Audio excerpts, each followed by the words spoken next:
One quiet afternoon in Blackstone, Massachusetts, a horrifying discovery came to light. A 10-year-old boy visiting his friend made a chilling call to his mother. What she found inside would uncover a nightmare no one could have imagined. The smell hit her first, then came the shock. The house was filled with garbage, insects, and unspeakable filth. In one room, she found two little girls covered in filth, crying. Emergency services arrived quickly. What they saw inside shocked even veteran officers. This wasn't just neglect, it was horror. Erica Murray grew up in rural Massachusetts. Described as charming and diligent, her life took a dark turn when she met Raymond Rivera. Their relationship began as loving, but spiraled into isolation and secrecy. Online, Erica portrayed the perfect mother, but inside their home, reality was grim. Two children never seen by anyone.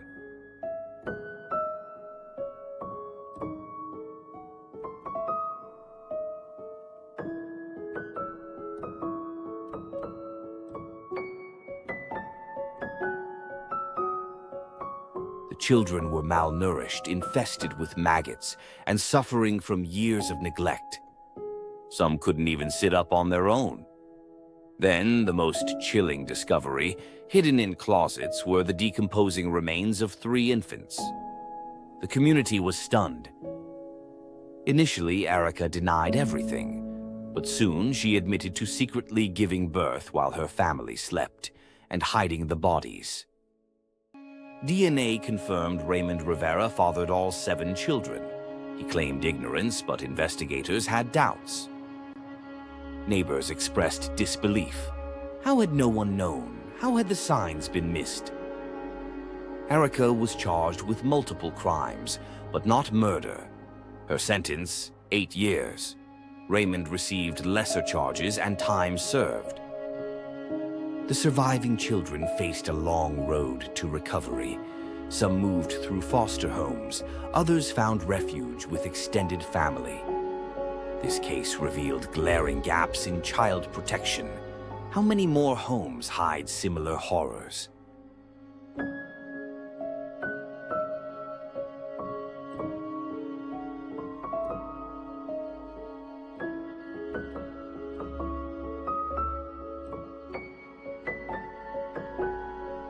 While Erica confessed, Raymond Rivera maintained his innocence, claiming he was completely unaware of the pregnancies and the deceased infants.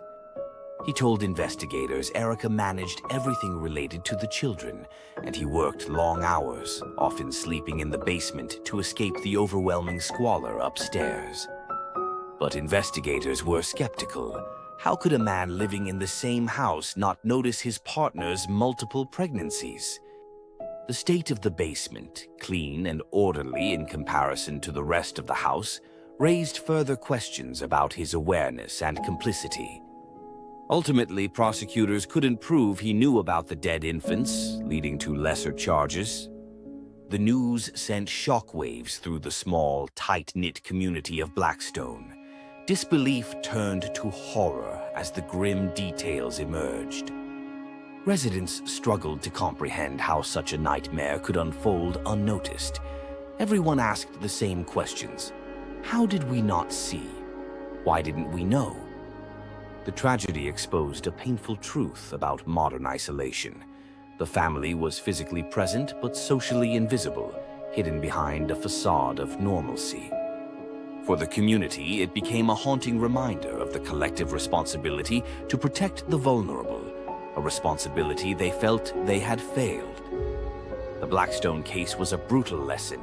It exposed how easily the most vulnerable can be forgotten, failed by the very systems designed to be their safety net.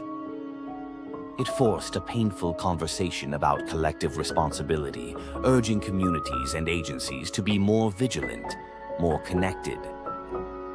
While reforms were made and awareness was raised, the core challenges of underfunding, overwhelming caseloads, and societal indifference remain.